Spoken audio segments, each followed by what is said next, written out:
retour à notre émission intitulée « Est-ce très contagieux ». Est-ce que vous avez le pouce vert, vous, les filles? Oui, parce que Karine, elle, a fait appel à nous au sujet de son potager. Bonjour, les docteurs. J'habite en ville et j'ai un petit jardin potager. Présentement, je suis enceinte et on m'a prévenu qu'il vaudrait mieux ne pas manger les légumes que je récolte. Pourriez-vous me dire pourquoi? Merci. Merci, Karine. Comment résister à ces petites carottes? Elle n'a pas vraiment besoin de résister, elle a juste besoin de prendre certaines précautions. Des précautions. En fait, ce qui arrive, c'est que le danger qu'il y a ici, c'est de contracter la toxoplasmose. La toxoplasmose, c'est une maladie qui est transmise par, en fait, le Toxoplasma gondii, qui est un grand mot, qui est un parasite qu'on retrouve dans les selles des chats. Et Dieu sait que dans nos potagers urbains, il y a des petits chats qui peuvent se promener et à ce moment-là, contaminer nos fruits et nos légumes. Ça sert souvent à des tirs. Oui. D'ailleurs, on voyait Corinne travailler dans son potager sans gants. La première précaution à faire, c'est probablement se mettre des gants quand elle travaille comme ça dehors. Comme ça, elle risque moins d'en avoir sur ses mains. C'est là qu'elle risque de l'attraper beaucoup plus qu'en mangeant les fruits de ses efforts. Oui, parce que le danger, c'est pour elle, mais pas tant pour elle que pour son petit bébé. Parce qu'on risque, si elle attrape la toxoplasmose durant sa grossesse, elle risque de le transmettre à son bébé. Et là, son bébé, si c'est en début de grossesse, il peut avoir de gros problèmes de santé. Si c'est vers la fin de grossesse, un petit peu moins, mais il reste que ça peut faire des kystes, ces parasites-là, ça peut faire des kystes dans les yeux, dans les muscles, dans le cerveau. Donc, ça peut avoir quand même des conséquences. Donc, des atteintes dramatiques. Dramatiques à plein niveau. Et c'est facile de, premièrement, si on a un chat à la maison, la première chose à faire, c'est de ne pas changer la litière. C'est une excellente excuse. S'il faut absolument la changer, soi-même. On peut demander à quelqu'un d'autre. Exactement. C'est un bon point. Si à ce moment-là, on demande à quelqu'un d'autre de le faire, s'il faut absolument qu'on le fasse nous-mêmes, à ce moment-là, on utilise encore là des gants. Si on doit faire des travaux à l'extérieur dans la terre, on met des gants. On lave bien les fruits et légumes qu'on a dans notre potager, il n'y a aucun problème.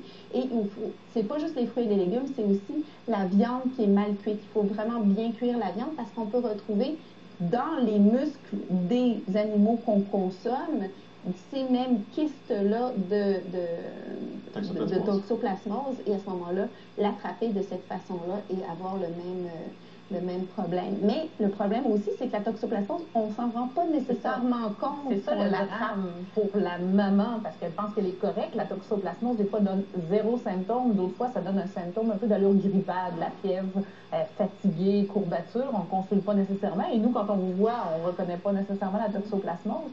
Et on le transmet quand même malgré tout, donc c'est d'éviter tout contact. Oui, mais c'est facile par contre, quand on est enceinte, si on a des chats à la maison, on peut peut-être le dire à notre médecin qui suit notre grossesse et on peut faire une prise de sang et savoir si on a déjà été exposé à la toxoplasmose ou pas et si on a déjà les anticorps, donc si on est protégé en fait contre cette maladie-là ou pas. Donc ça, c'est quelque chose qu'on peut faire. Et d'ailleurs, les Européennes sont à peu près toutes protégées et les Nord-Américaines à peu près pas. Oui, c'est vrai qu'il y en a moins ici. Il y a, dans certains pays où presque tout le monde a déjà été exposé à cette maladie-là. Ici, il y a peut-être une personne sur 3 qui a des anticorps. Donc, on mange moins de légumes du potager? Ou peut-être qu'on cuit mieux notre viande.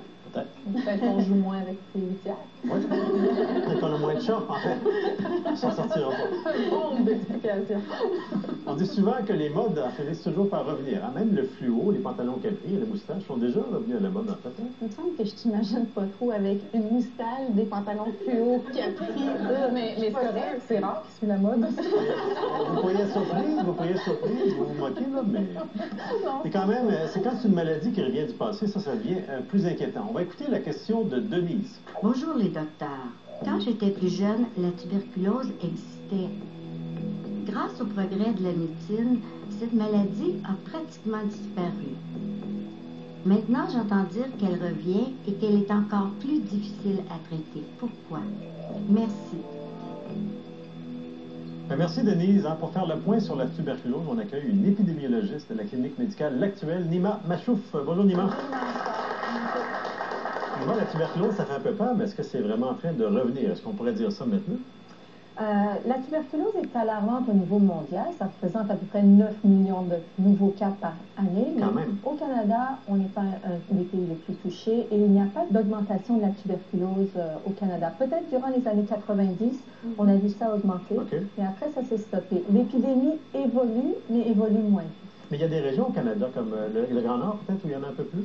Oui, au Grand Nord, il y en a un peu plus. C'est la région, surtout en 2010, où il y a eu le plus d'augmentation de cas par rapport aux années précédentes. Donc, il faut y porter une attention particulière, mais ça représente 2 fois moins, le nombre de cas répertoriés au Nunavut représente 2 fois moins que ce qu'on voit au Québec, par exemple. Okay. Mais il y a une augmentation là. Il faut le surveiller. Oui, il faut la surveiller. Rappelons aux gens, c'est quoi la tuberculose? Qu'est-ce que ça donne comme symptôme? Alors, la tuberculose, c'est une maladie qui est provoquée par un bacille, donc par une bactérie. Et c'est une bactérie qui est dans l'air ambiant. Donc, la transmission se fait par voie aérienne. Donc, ça prend une personne infectée, évidemment. Une personne infectée, quand elle tousse, elle répand plein de bactéries dans des petites gouttelettes d'eau qui sont dans l'air ambiant. Et à un moment donné, on les respire. La bacille doit rentrer dans le système respiratoire, et c'est dans les poumons qu'elle se développe et elle fait sa niche. Normalement, on est capable de l'éliminer naturellement. Mais s'il y a une trop forte concentration, la bacille commence à se répliquer, à faire des bébés, et elle commence à nous infecter. Et c'est pour ça qu'elle ne donne pas des symptômes uniquement au niveau des poumons, c'est pour qu'il y ait de l'atout, parce qu'après, elle s'en va se cacher ailleurs. Elle rentre dans le sang, mais elle rentre dans les poumons, mais elle s'en va se cacher ailleurs aussi après. Et le traitement?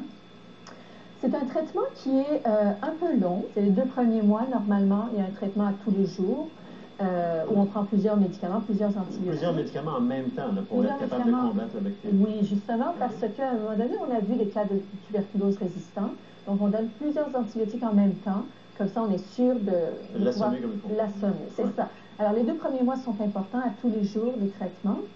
Par la suite, c'est un traitement qui devient 3 fois par semaine, mais ça peut durer jusqu'à 7 mois. Comment s'en protéger, en fait, s'il y a des cas de tuberculose ou quoi que ce soit? Les personnes qui ont des symptômes, quand ils ont des symptômes et quand ils toussent, ils commencent à transmettre la maladie.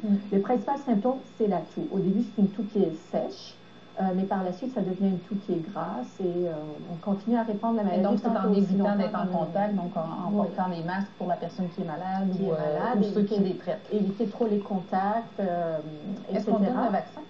Ici, on le vaccine.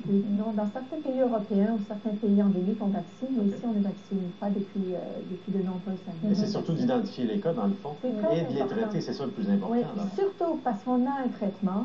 Donc, il faut identifier les cas et on les traite. Et dans le cas de la tuberculose, même, le traitement est assez particulier parce que c'est une des rares maladies où on peut faire intervenir la police pour traiter les gens. Oui, parce que c'est obligatoire, la déclaration. Oui, c'est vrai. La déclaration est obligatoire, le traitement est obligatoire. Ah bon, le traitement est obligatoire aussi. Merci Nima, mais vous restez avec nous parce qu'après la pause, on va discuter d'une autre maladie qui semble vouloir effectuer un retour, celle-là de la syphilis.